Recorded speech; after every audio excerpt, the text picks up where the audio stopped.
প্রতি সপ্তাহে নতুন নতুন ভূতের গল্প দেখতে সাবস্ক্রাইব করুন বাংলা ভূতের গল্প চ্যানেলটিকে। সেই সাথে বেল আইকন প্রেস করতে ভুলবেন না।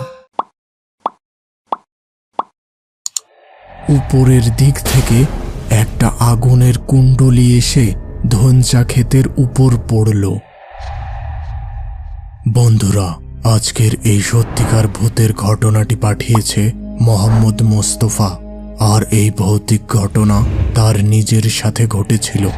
আজকের বিশেষ প্রশ্ন, তোমরা কি কেউ রাতে আকাশে ছোট আলো বা আগুনের গোলা ছুটে যেতে দেখেছ?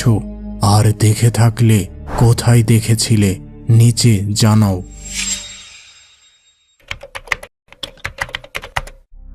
আমার বাবা ছিলেন একজন জেলে। তিনি প্রতিদিন নদীতে মাছ ধরে সংসার চালাতেন। তবে তিনি নদীতে মাছ ধরতেন রাতের বেলা।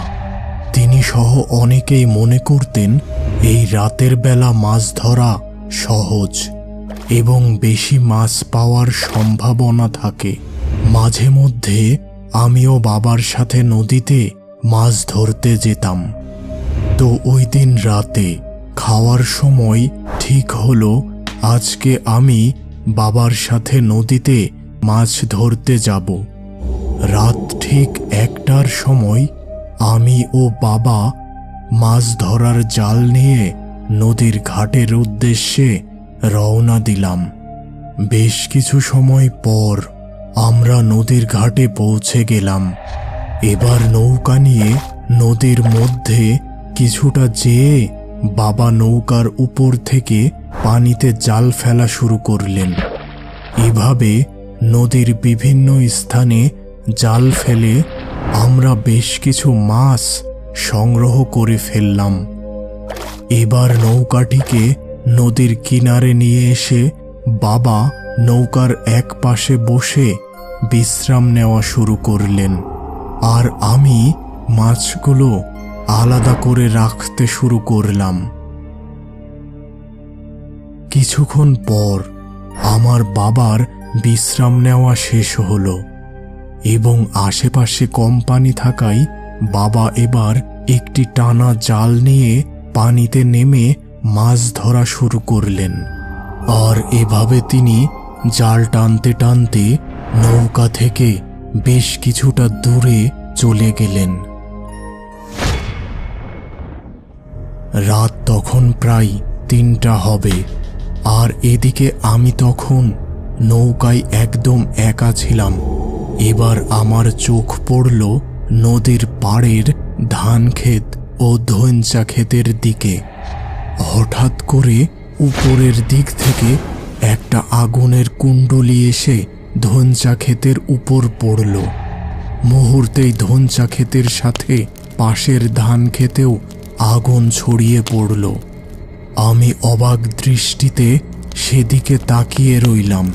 কিছু পরে পুরো ধান ক্ষেত আগুনে পুড়ে শেষ হয়ে গেল। এবার হঠাৎ একটি ঘোড়া এসে সেই জায়গায় উপস্থিত।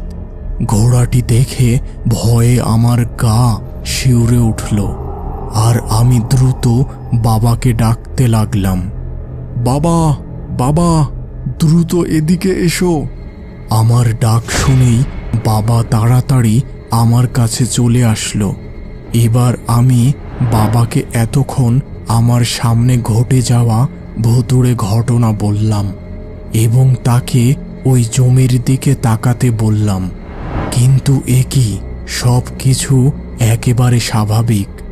ধান খেতে কোনো আগুনের চিহ্ন নেই, তবে ঘোড়াটি তখনও সেখানেই দাঁড়িয়েছিল। ঠিক ওই সময় ঘোড়াটি একটি কালো মহিষে পরিণত হলো। এই দৃশ্য দেখে বাবা দ্রুত নৌকায় উঠে বসলেন। আমি বাবাকে বললাম, বাবা, আজকে আর মাছ ধরার দরকার নেই, চলো বাড়ি চলে যাই।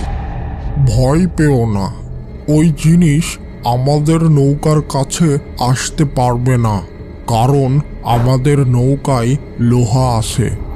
এবার ওই মহিষটি যেন ধান খেতে শুরু করলো। আমি আরো ভয় পেলাম। বাবাকে বললাম, বাবা, দেখো মহিষটি এখন ধান খাওয়া শুরু করেছে। এসব দৃশ্য সত্য নয়। তুমি সকালবেলা এখানে আসলে দেখতে পাবে সব কিছু আগের মতোই আছে। ওই জিনিসটা আসলে আমাদের ভয় দেখানোর জন্য এইসব করছে। ঠিক আছে, তবে এখন আমাদের ফিরে যাওয়া উচিত। এবার আমরা নৌকা চালিয়ে আমাদের পরিচিত ঘাটের দিকে রওনা দিলাম। কিছু দূর যেয়ে আবার ওই জমির দিকে তাকালাম, কিন্তু সেখানে সেই কালো মহিষটি আর ছিল না। অনেক সময় ধরে নৌকা চালিয়ে আমরা পৌঁছে গেলাম আমাদের পরিচিত ঘাটে। ঘাটের বাজারে তখনও কিছু দোকান খোলা ছিল। আমরা একটি দোকানে বসে কিছু খাবার খেলাম এবং খাওয়া শেষে সেখানেই বিশ্রাম নেওয়া শুরু করলাম।